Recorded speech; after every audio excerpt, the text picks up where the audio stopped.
से बात करूँ। देखो मैं एक चीज़ बताता हूँ, मैं RAS परीक्षा के माध्यम से राजस्थान सेवा में तहसीलदार सेवा में नहीं है। मैं एक चीज़ बताता हूँ, इससे पहले मैं 5 सेवाओं में रहा हूँ।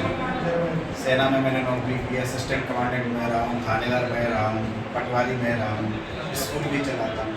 यानी बहुत सारी चीज़ें करने के बाद एक ही बात समझ में आई, दुनिया भर का जितना भी ये जो माहौल है ना, इसमें सिर्फ एक ही चीज़ है, वो है आपका अंतर्मन।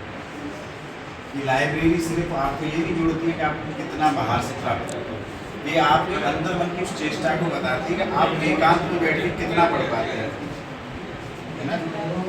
और मैं भी गांव में ऐसे ही घूमता था, ऐसे ही भैंस पशु सब काम किए है जिंदगी में। ऐसा नहीं कि स्पेशली मेरे पिताजी भी बहुत बड़े अधिकारी थे।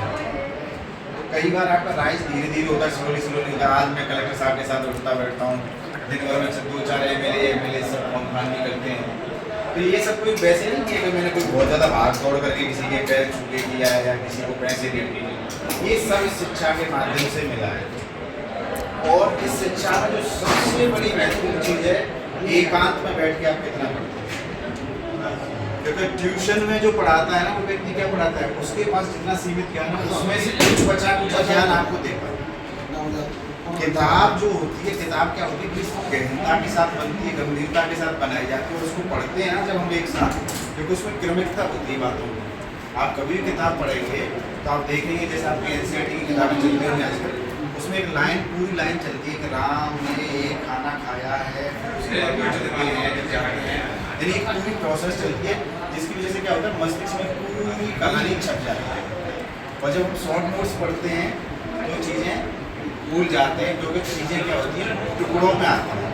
और हमारी जो स्मृति है वो टुकड़ों में नहीं पलती है, हमारी स्मृति एक क्रमिकता के साथ पलती है। मैं भी आपसे कहूँगा, आपके मामा के गाँव जाना है तो आपको समझ में आ जाएगा कि मुझे बोरेली से बस स्टैंड तक जाना है, फिर बस पकड़नी है, बस पकड़ने के बाद धौलपुर, फिर मुरैना, और फिर मेरे मामा के गाँव का बस स्टैंड है। एक क्रमिकता में सीधा गाँव जंप नहीं कर सकता है ना। तो इसलिए एकांत में खूब सारी पढ़ाई यहाँ करना, और ये बहुत अच्छा इनिशिएटिव है आपके गांव के, जिनको आप बुरा कहते हैं, वैसे मुझे उसका नाम जानना पड़ेगा, मोहित है, उनका बहुत अच्छा स्टेप है, ये इनिशिएटिव है किसी गांव में इस तरीके से चीज़ें खोलना। 500 रुपये बहुत महत्वपूर्ण नहीं होते हैं फीस में, ठीक है, क्योंकि फीस इसलिए लेनी पड़ती है किसी भी संस्था को चलाने के लिए, क्योंकि उसका मेंटेनेंस नहीं बना सकता, कोई अपना समय क्यों जाया करेगा, है ना। तो आप लोग खूब सारी पढ़ाई करना, आप सबको बहुत बहुत शुभकामनाएं।